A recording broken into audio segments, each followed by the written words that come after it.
7 সংখ্যাটাকে ধরা হয় সৌভাগ্য হিসেবে, তবে এই সংখ্যাটাই যেন কাল হয়ে দাঁড়িয়েছে 5 বারের বিশ্ব চ্যাম্পিয়ন ব্রাজিলের জন্য। 2014 সালের বিশ্বকাপে জার্মানির কাছে 7 গোল খাওয়ার পর এই সংখ্যাটাকে দিয়েই ব্রাজিল সাপোর্টারদের নানাভাবে ট্রোল করা হয়। কখনো 7 আপ, কখনো বা ব্রাজিলের পতাকা দিয়ে 7 সংখ্যাটাকে প্রকাশ। অন্যদিকে এবারের কোপা আমেরিকায় বারবার ঘুরে ফিরে আসছে সেই 7 সংখ্যাটাই, কারণ ব্রাজিলের প্রায় সব ম্যাচই পড়েছে বাংলাদেশ সময় সকাল 7টায়। এই যেন ব্রাজিল ফ্যানদের জন্য কাটা ঘায়ে নুনের ছিটা দেওয়ার মতো অবস্থা। 7 সংখ্যাকে নিয়ে বাকি গল্প থাকছে রেজাউল করিমের প্রতিবেদনে। এবারের কোপা আমেরিকার প্রথম পর্ব শেষে শুরু হতে যাচ্ছে কোয়ার্টার ফাইনালের লড়াই। সেখানে প্রথম ম্যাচেই ইকুয়েডরের সাথে লড়বে কোপার বর্তমান চ্যাম্পিয়ন আর্জেন্টিনা। একমাত্র ওয়ালটন এসি দিচ্ছে 1 বছরের রিপ্লেসমেন্ট গ্যারান্টি এবং কম্প্রেসারের 10 বছরের গ্যারান্টি। অন্যদিকে এবারের কোপায় শিরোপার অন্যতম দাবিদার ব্রাজিলের ম্যাচ উরুগুয়ের বিপক্ষে সেলেসাওদের ম্যাচটা অনুষ্ঠিত হবে 7 তারিখ অর্থাৎ রবিবার বাংলাদেশ সময় 7টায়। এখানেই বেঁধেছে বিপত্তি। ব্রাজিলের কোয়ার্টার ফাইনালের দিন তারিখ আর সময় নিয়ে সামাজিক যোগাযোগ মাধ্যমে হচ্ছে ট্রল। এ যেন ব্রাজিল ফ্যানদের কাটা ঘায়ে নুনের ছিটা দেওয়ার উপক্রম।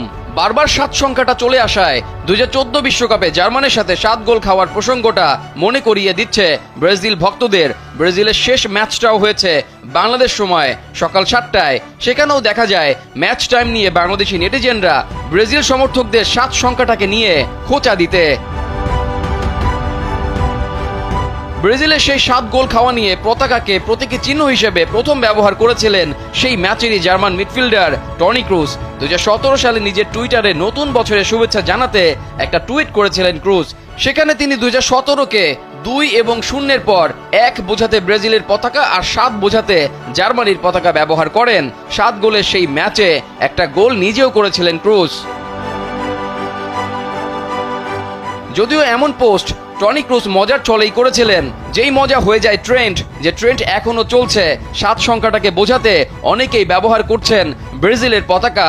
এর মাত্রাটা বেড়ে যায় যখন কোনো বড় টুর্নামেন্ট আসে। সেই রেশ ধরে এবারও 7 সংখ্যাটাকে নিয়ে ব্রাজিল দলের ভক্তদের সাথে নেওয়া হচ্ছে মজা। এবারের কোপায় এখনো আনবিটেন রয়েছে ব্রাজিল, তবে নিজেদের সেরাটা দিতে যে এক প্রকার ব্যর্থ তা স্বীকার করেছেন ব্রাজিলের কোচ দরিভাল জুনিয়র।